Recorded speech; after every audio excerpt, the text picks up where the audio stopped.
Welcome, the anointed ones. When heaven files a case, even silence becomes evidence. Let that sink in. Because right now, God isn't whispering. He's pacing the courtroom of heaven, robes swinging, eyes blazing, and the gavel is about to fall. Not on you, on them. They thought they could torture a soul wrapped in innocence and walk away like the universe was blind. They thought spiritual crimes had no consequence, that emotional assassins get to go home clean. But here's a fact.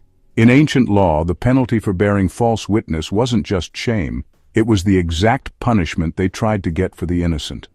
So what happens when dozens of people team up against one chosen soul, and heaven decides it's time to balance the scales? You guessed it, mass spiritual eviction.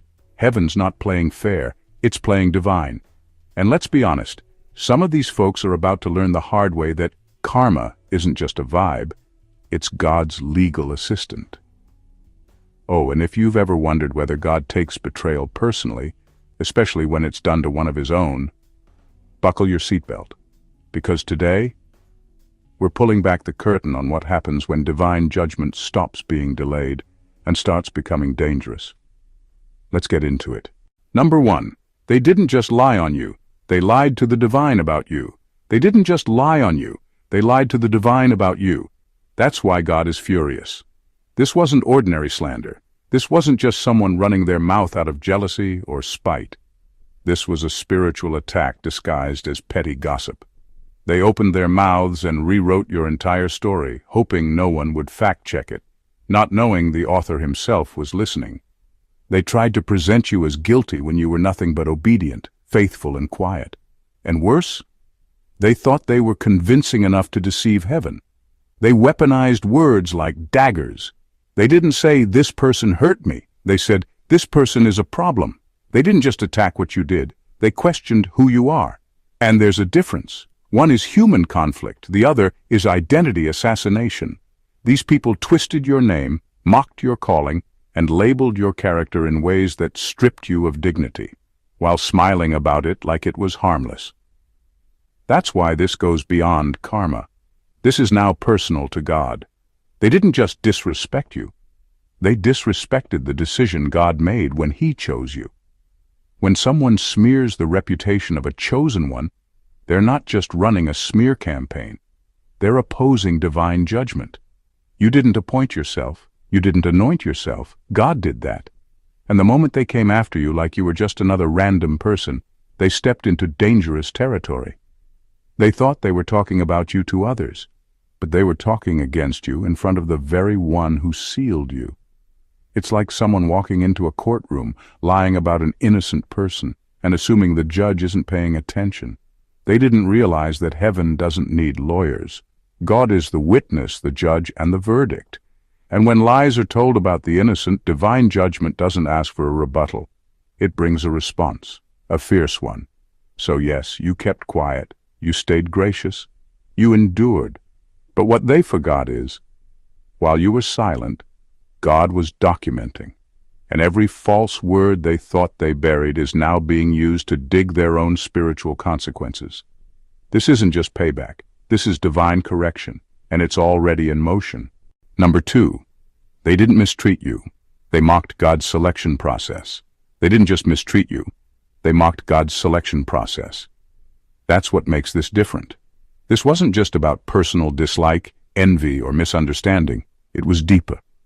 They weren't upset about your personality. They were angry that you were chosen and they were not.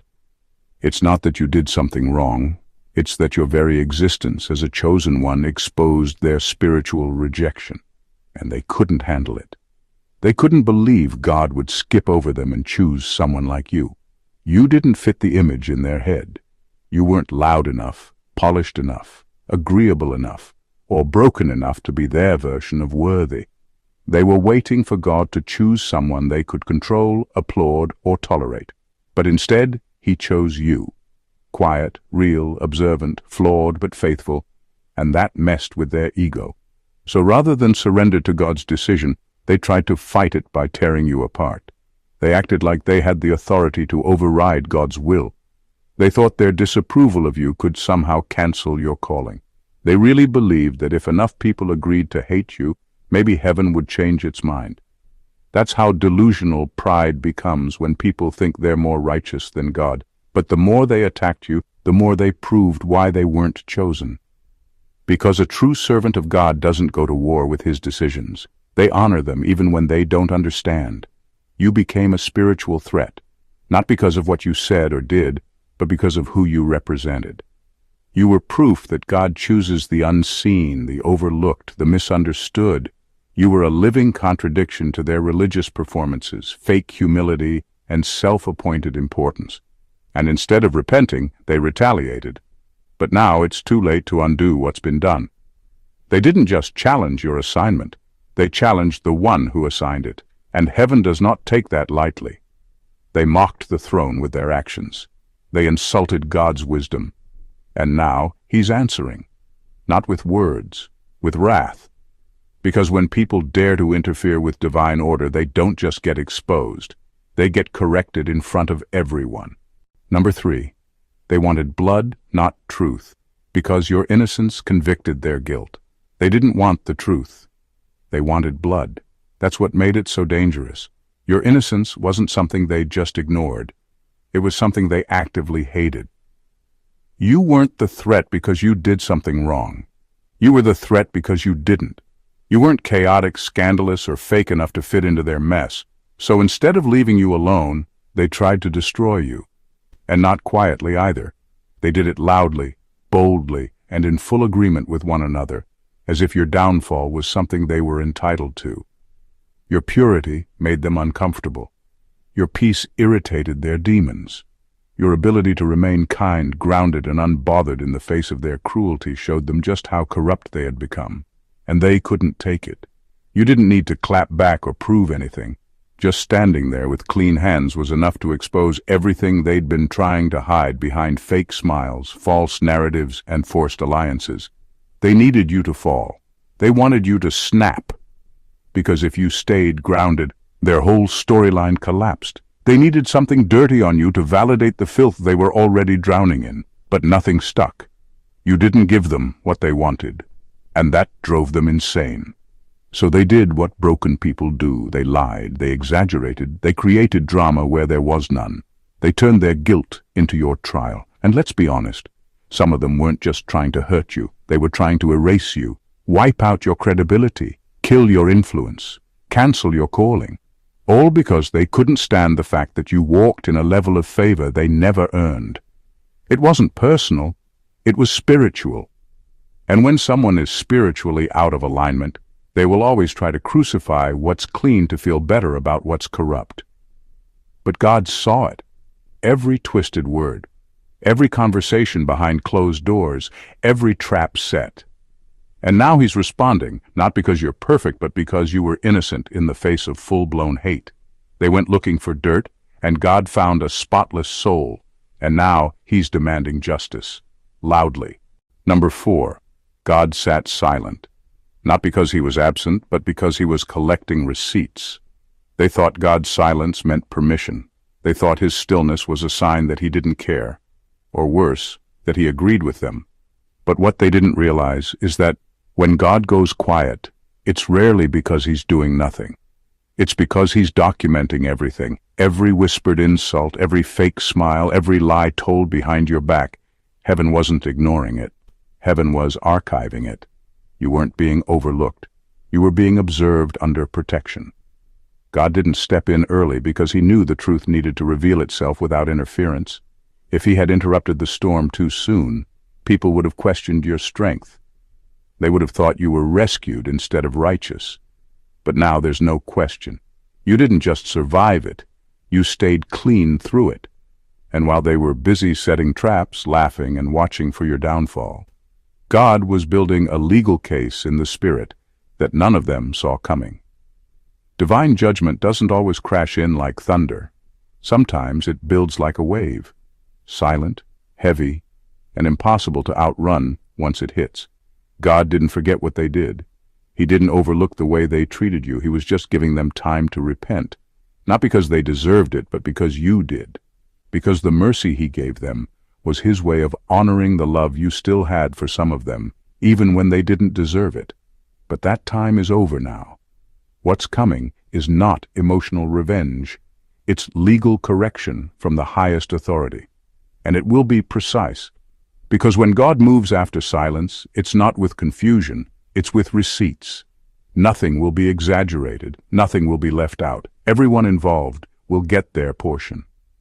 And the same people who said, "If God was real, he would have stopped me," are about to learn what it looks like when God decides to respond without warning. You weren't forgotten. You were being defended in slow motion. And now the judge is standing. Case closed. Number 5. They thought they were testing you, but they were on trial. The whole time, they really believed they were testing you. Your patience, your strength, your character.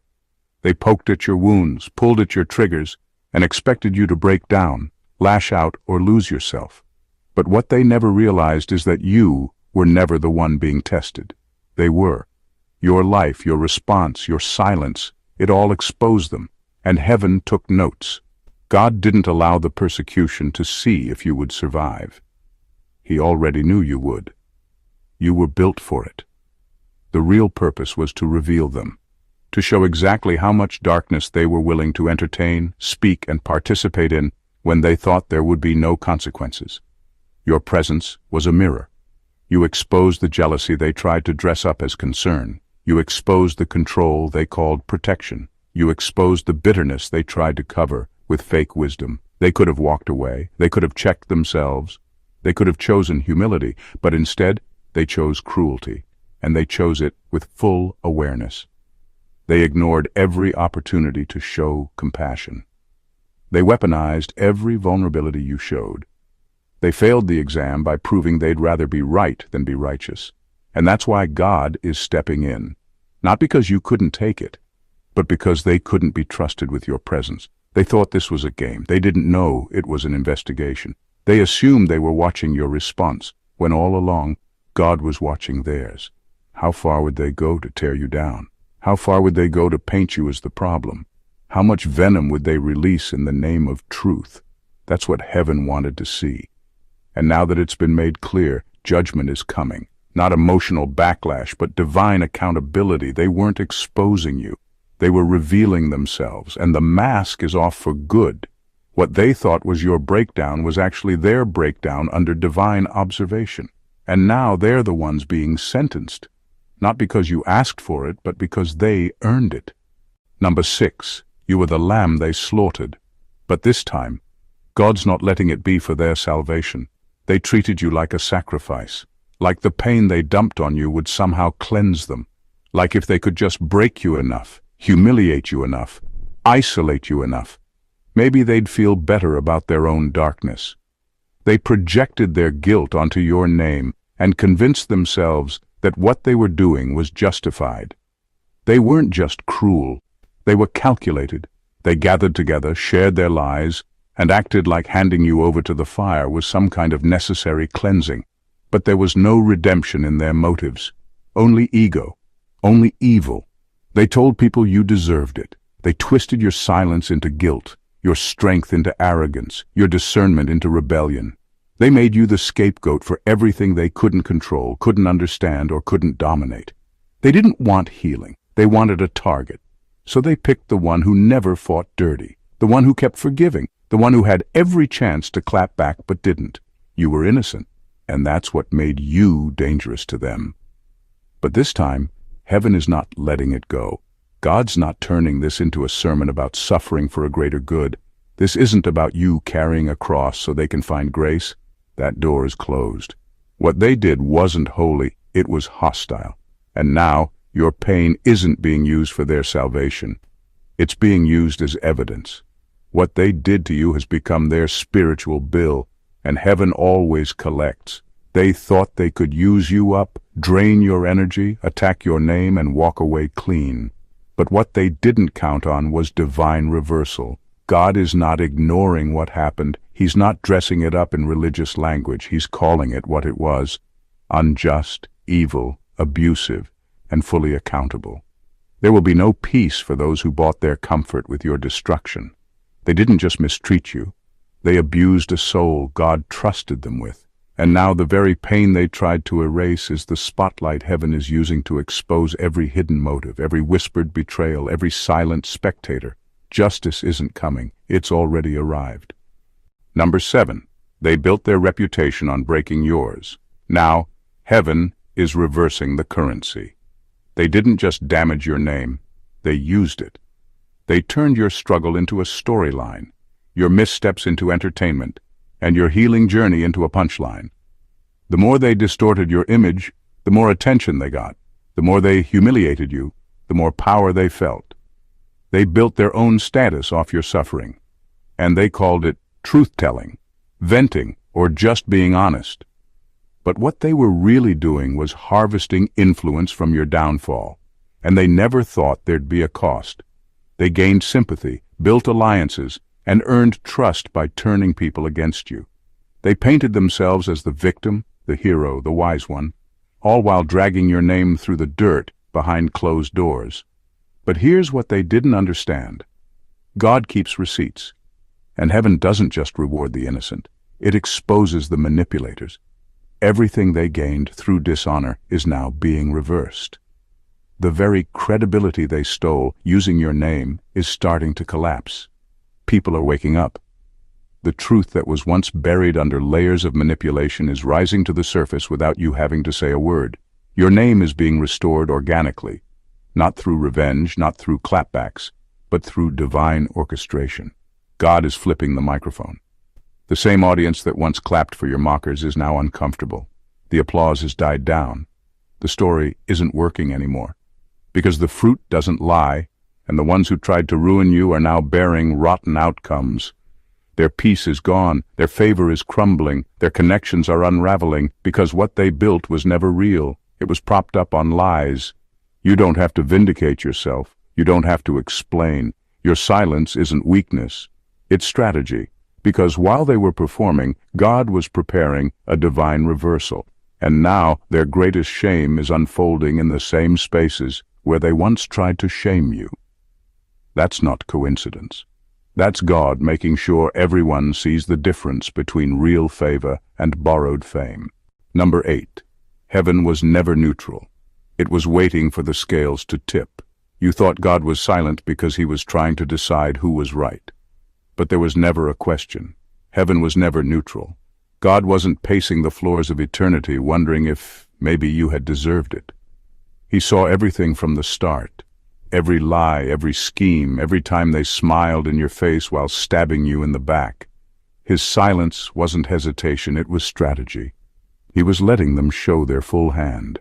He was letting them go as far as they dared, not because he was confused, but because they were. They thought they were winning. They mistook heaven's patience for approval. They thought because lightning didn't strike them mid-lie, they were in the clear. But what they didn't know is that divine timing doesn't work like human ego. God wasn't rushing in to silence them. He was letting them build the very rope they'd hang their own credibility with. The longer they talked, the more they exposed. The more they manipulated, the deeper their trap became. And now, the scales have tipped. God was never weighing your worth against theirs. That was already settled. What he was measuring was how much injustice he'd allow before responding. And now the measure is full. The gavel is coming down. The verdict isn't confusion, it's wrath. Not the emotional kind, but the divine kind. The kind that rearranges everything. The kind that dismantles fake power structures and exposes every lie that was used to elevate the wrong people. There's no walking this back. No rebranding. No, we've all made mistakes speech that can erase what was done. The damage they caused to your reputation, your peace, your soul, it's all coming back to them now, multiplied. And not because you wished for it, not because you asked for revenge, but because God waited. And in that wait, he allowed justice to be undeniable. You don't have to plead your case anymore. Heaven already ruled in your favor. And now, the same silence that once protected them is about to judge them, publicly, completely, and permanently. Number 9. They weren't fighting you. They were fighting the version of you that God was about to release. They weren't fighting you. Not really. What they were actually terrified of was the version of you they sensed was coming, that future you. that healed you, that anointed, elevated, unstoppable version of you that would make every single lie they told crumble in the light of who you really are. They saw glimpses of your potential, and instead of celebrating it, they panicked. Because if you became what God said you would be, they'd be exposed, not just as liars, but as the insecure, manipulative cowards they truly are. So they moved fast. They tried to assassinate you before the ascension. They attacked your name before your platform could rise. They planted rumors, twisted truths, and manufactured tension in hopes that they could kill your credibility before people had the chance to see your fruit. They weren't just trying to hurt you. They were trying to erase the future. But here's the part they never counted on. God let them. God didn't stop them. Not because he agreed, but because he knew something they didn't. He knew that every attempt to bury you would only build the stage, every lie would become fuel, every betrayal would become proof, and now that they've exhausted every scheme, now is when God is raising you, publicly, authentically, unapologetically. Your rise is the answer, it's the rebuttal, it's the judgment. God didn't clap back, he created you. You became the evidence that no weapon formed against you prospered. Not one lie, not one plan, not one betrayal. And now your elevation doesn't just honor you, it condemns them. Not with revenge, but with results. Because when people watch you thrive after all the dirt that was thrown on your name, they'll realize the truth. The lies weren't strong enough, because the favor was real. And nothing terrifies your enemies more than watching you become undeniable. Number 10. They confused your mercy for powerlessness, and that was their undoing. They thought you didn't fight back because you couldn't. They saw your mercy and mistook it for weakness. They watched you stay quiet, composed, graceful, and they thought it meant you were powerless, scared, or unsure of yourself.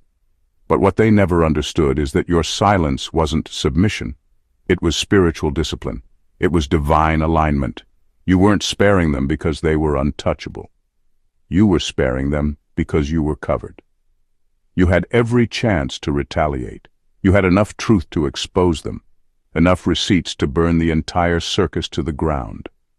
You could have matched their energy and humiliated them right back, but something in your spirit said don't. Something said, stand still. This isn't your fight. Let God handle it. And so you did.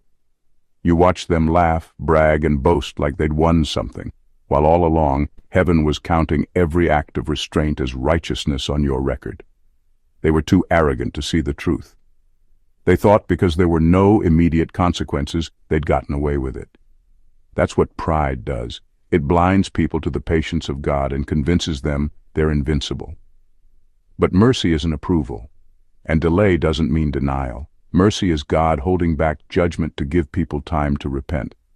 But when they use that delay to double down on evil, they don't realize they're digging their own grave, slowly, smugly, and with an audience.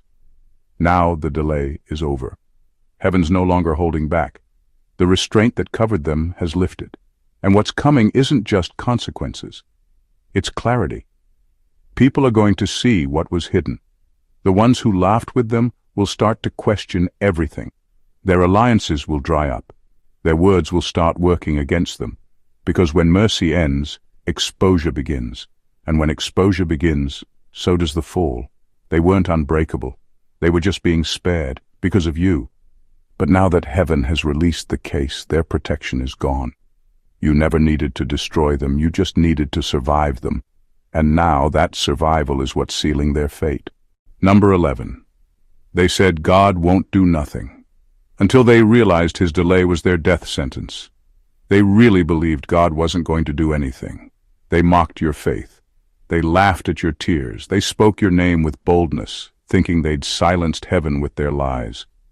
And when no lightning came, when no doors slammed shut, when you didn't come out swinging, they got comfortable, arrogant, convinced that God was either asleep or uninterested. They confused divine delay with divine disinterest, and that's where they sealed their own sentence. What they didn't understand is that when God delays, it's never because he's unsure, it's because he's stacking the weight. Thunder doesn't explode the second the sky darkens. It waits, it builds, it rumbles deep beneath the surface, stretching over time, waiting for the perfect moment to strike so the whole land hears it. That's how judgment moves. It doesn't show up just to spook people. It shows up to change the atmosphere. They thought they beat the system. They kept saying, if God was real, he'd have done something by now. But God was doing something. He was watching. He was recording. He was giving them time to undo the damage, to repent, to humble themselves. But instead of backing off, they went further. They mocked harder. They rallied more people. They didn't just sin, they recruited. And God, in his mercy, still waited. But the waiting wasn't for their benefit. It was for yours. So when the gavel finally dropped, no one could say you wished for this. No one could blame you, because you didn't have to lift a finger. Now, the echo of that thunder is rolling in. Everything they did in secret is coming to light. The people who clapped for their cruelty are now backing away. Their laughter has turned into silence. Their confidence is turning into confusion. They weren't expecting God to show up like this. Not quiet, not slow, but final. This isn't negotiation. It's retribution. Not because you demanded it, but because heaven authorized it. The same God they thought was ignoring you is now the one they can't escape. The delay they misread as safety was the very thing giving their judgment space to multiply. Now the storm has landed, and they're standing in the thunder they said would never come. Number 12. Your silence wasn't weakness. It was a legal strategy in the courts of heaven. Your silence wasn't a loss. It wasn't weakness. It wasn't passivity. It was strategy, not in the court of public opinion, but in the courts of heaven. While they shouted over you, lied about you, and twisted your every word, you kept your composure. Not because you didn't have anything to say, but because you knew who was watching. You understood something most people miss. Sometimes the loudest argument is made in stillness. Every time you chose peace over retaliation, you were building a legal case, not on earth, but in the unseen realm. What they did to you wasn't small. It wasn't harmless. It was calculated, consistent, and in some cases cruel beyond words. But instead of fighting dirty, you stayed clean. You walked away when you could have clapped back. You held your head up when they tried to bury your name. You cried, but you didn't curse. You broke in private, but you didn't lash out in public. And with every decision to stay aligned with integrity, you handed heaven more evidence. In the spiritual realm, restraint speaks volumes. Your silence documented every injustice in real time. Every sigh, every night you couldn't sleep, every moment you held your tongue became part of a divine file with your name on it.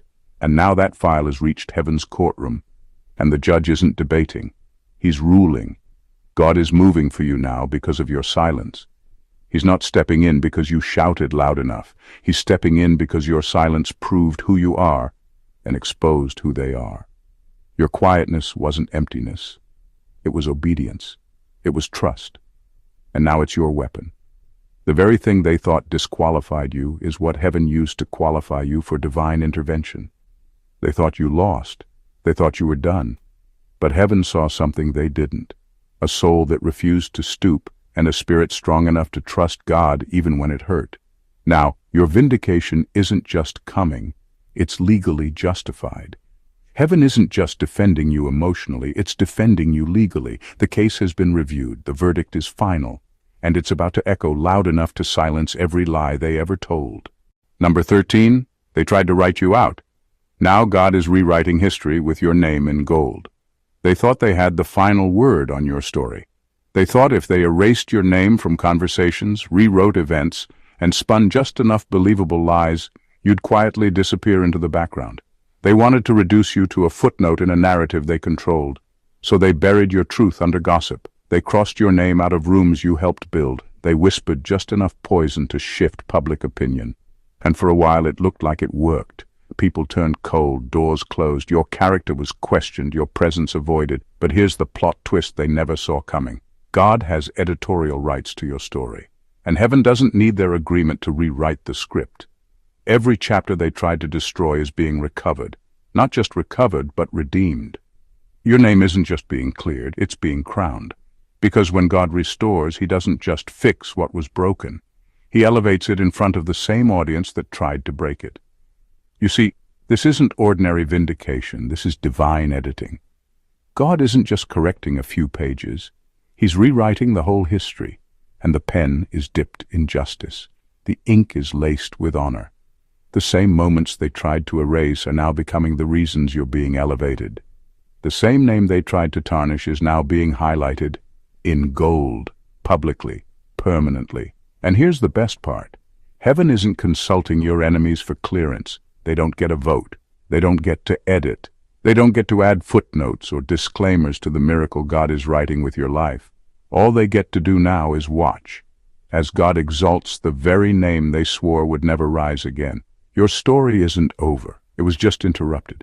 But God is resuming the narrative, and this next part is being written with glory, honor, and undeniable power. The people who tried to write you out are about to see your name written into rooms they'll never access again. That's not revenge. That's what happens when heaven publishes the truth. Number 14, they tried to invalidate you. Now God is demanding they publicly validate you. They thought they could get away with treating you like you were nothing and then silently moving on. They discredited you with boldness, but now they want to make peace in the dark. They whispered lies in crowds but want to whisper apologies in corners. But God is not accepting that, not this time, not after everything they did. What they don't understand is that repentance isn't just about feeling bad. It's about making it right. They didn't just hurt your feelings. They damaged your name. They tarnished your character in places you weren't even present to defend yourself. And now, God isn't asking for quiet regret.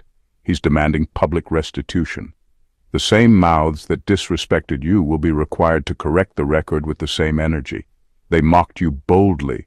Now they'll have to honor you boldly. They convinced others to look down on you. Now they'll have to point those same people back to you and say, "We were wrong."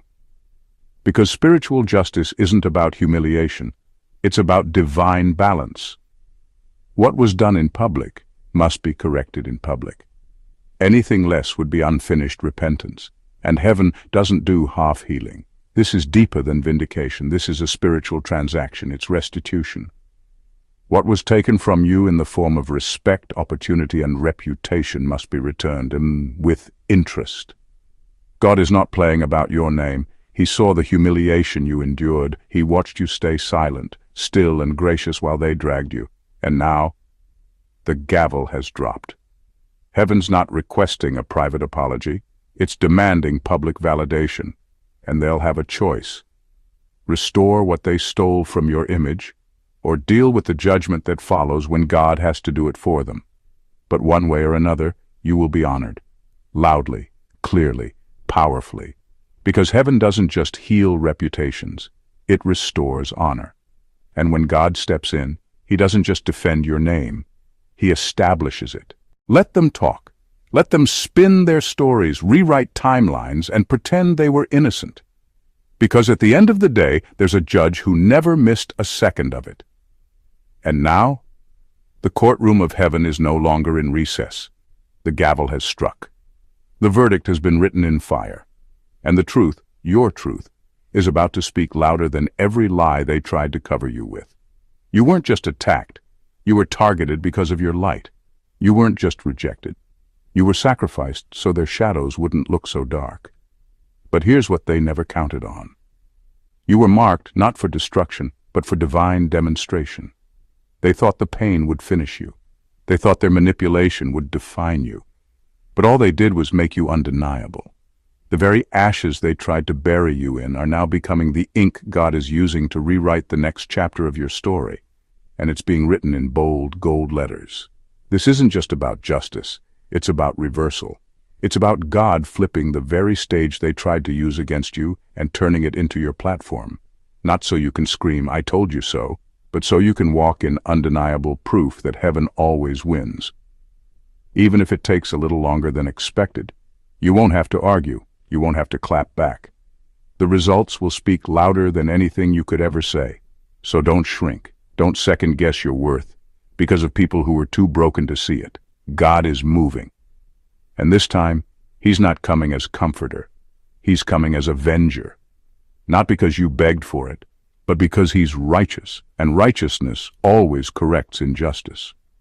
Your name will be restored, your story will be told truthfully, and those who thought they got away with dishonoring you will either publicly acknowledge the light they tried to snuff out, or learn firsthand what happens when heaven responds with holy fire.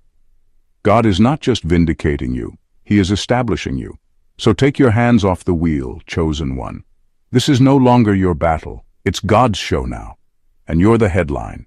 If this message lit a fire in your soul, if it spoke to the truth you've been carrying in silence, don't let it end here. Subscribe to the channel so you never miss another word meant just for you. Like this video to let the algorithm know that truth still matters. Drop a comment below. Tell us how this resonated, what you've endured, and how you're rising. Your voice could be the confirmation someone else needs. And most importantly, share this message with someone who's been wrongfully judged, mistreated, or silenced. Let them know heaven is not ignoring their pain. God is preparing their comeback. Let's spread this divine justice far and wide. We're not just building a community, we're building a movement. And your presence here is proof that the chosen are rising, one truth at a time.